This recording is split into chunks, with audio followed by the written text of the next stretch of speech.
স্বাভাবিকভাবেই আমরা চাই যে হচ্ছে হল এবং বিশ্ববিদ্যালয়ের রাজনীতির ব্যাপারে অধিকারটা আমাদের অধিকারটুকু মিনিমাম রাইট থাকুক। হল এবং বিশ্ববিদ্যালয়ে ছাত্র রাজনীতি কেমন হবে এটা নিয়ে আলাপ হচ্ছিল, সবগুলো ছাত্র সংগঠন আলাপ করছে এবং একই সাথে সামনে যেহেতু ডাকশো সেটা নিয়েও পলিসি কি হইতে পারে এটা নিয়ে আলাপ হচ্ছিল।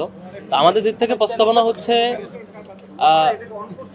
ডাকসুতে যেহেতু সামনে ডাকসু হচ্ছে, আবার একই সাথে ছাত্র রাজনীতি হলে থাকা না থাকার ডিবেটে ছাত্র রাজনীতি যেহেতু থাকবে, আবার হলে কিভাবে ফাংশন করবে, পলিসিটা কেমন হবে, এটা খুবই ডিফিকাল্ট জিনিস যদি ফিক্সড করে না দেওয়া হয়। আবার একেবারে নিষিদ্ধ ঘোষণা করার মধ্য দিয়েও সুন্দর সমাধান বের হয়ে আসে না।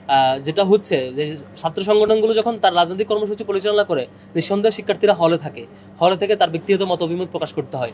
আবার একই সাথে শিক্ষার্থীদের অ্যাপলিটিক্যাল বা রাজনীতির সাথে সংযুক্ত না এমন অধিকাংশ শিক্ষার্থীর মতামত হচ্ছে হলে রাজনীতি থাকা না থাকার ব্যাপারে।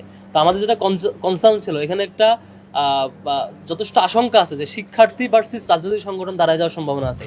কারণ রাজনৈতিক সংগঠনগুলো স্বাভাবিকভাবেই আমরা চাই যে হচ্ছে হল এবং বিশ্ববিদ্যালয়ের রাজনীতির ব্যাপারে অধিকারটা আমাদের অধিকারটুকু মিনিমাম রাইট থাকুক।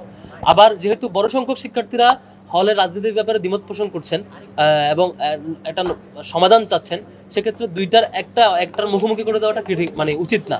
তো আমরা ইউনিভার্সিটিকে প্রস্তাব করেছি, সেটা হচ্ছে হলের রাজনীতির ফরম্যাটটা কেমন হবে এটার আনুমানিক একটা স্যাম্পল ধরে নিয়ে সবাইকে ইমেল করা, যেহেতু সবার একাডেমিক ইমেল আছে, ইমেল করে সবার যে অভিমত নেওয়া হবে এবং অভিমতটা কাউন্ট করা খুবই ইজি, অটোমেটিক কাউন্ট হয়ে যায়। যেহেতু একাডেমিক ইমেল আছে, সেই ইমেলে ক্লিক করে ইয়েস নো ভোটের ভিত্তিতে সবাই যাতে মতামতটা নেওয়া হয়, মতামতটা নিয়ে একটা সুনির্দিষ্ট অধিকাংশ মতামত যে ফ্রেমওয়ার্কের দেয় সেই ফ্রেমওয়ার্কটা পাস করে যাতে আমাদের জন্য অ্যাভেলেবল করে দেওয়া হয়। নয়তো আমরা যদি আজকে ইউনিভার্সিটি ভাষা হুট করে বলে যে হচ্ছে কমিটি দেওয়া যাবে, এটা যেমন শিক্ষার্থীদের জন্য, আবার শিক্ষার্থীরা নেগেটিভ কনসার্ন জানাইতে পারে, আমাদের মুখোমুখি দাঁড়া যেতে পারে।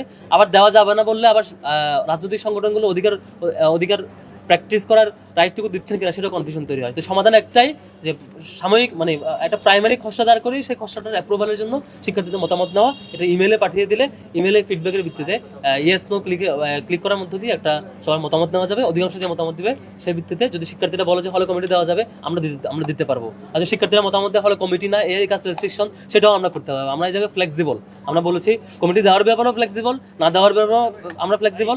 কাজ কতটুকু থাকবে না থাকবে সেটাও ওই শিক্ষার্থীদের মতামতের প্রতি আমরা রেসপেক্ট জানিয়ে আমরা আমাদের কাজ পরিচালনা করবো। আমরা এই জায়গায় কোনো রিজিড মতামত দিয়ে নেই, শিক্ষার্থীদের মতামত নেওয়ার ব্যাপারে আমরা মতামত ব্যক্ত করে তারা বলেছে তারা থাকবে না, এটা নিয়ে আমরা আসলে বিচলিত নই, এটা খুবই স্বাভাবিক। আওয়ামী লীগের বিরুদ্ধে আওয়ামী লীগ যখন 2014 সালে বিনা নির্বাচনে 153টি আসন বিনা নির্বাচনে দখল করার মধ্য দিয়ে ক্ষমতায় আসছে, ছাত্রদল এবং শিবির যখন যৌথভাবে আন্দোলন পরিচালনার মধ্য দিয়ে সারা দেশে সেই আওয়ামী লীগকে ফেসিবাদ না হওয়ার জন্য, তাদের ক্ষমতা থেকে হটানোর জন্য আন্দোলন পরিচালনা করছিল, তখন এই নির্দিষ্ট গ্রুপটা আমাদের সেই আন্দোলনকে ক্রিমিনালাইজ করেছিল। তারা ক্রিমিনালাইজ করে এই আন্দোলনকে সন্ত্রাসী আন্দোলন আখ্যা দিয়ে 14 সালে আওয়ামী লীগকে এম্পাওয়ার করেছে এবং আওয়ামী লীগকে ফেসিবাদ হইতে লং টার্মে এম্পাওয়ার করেছিল।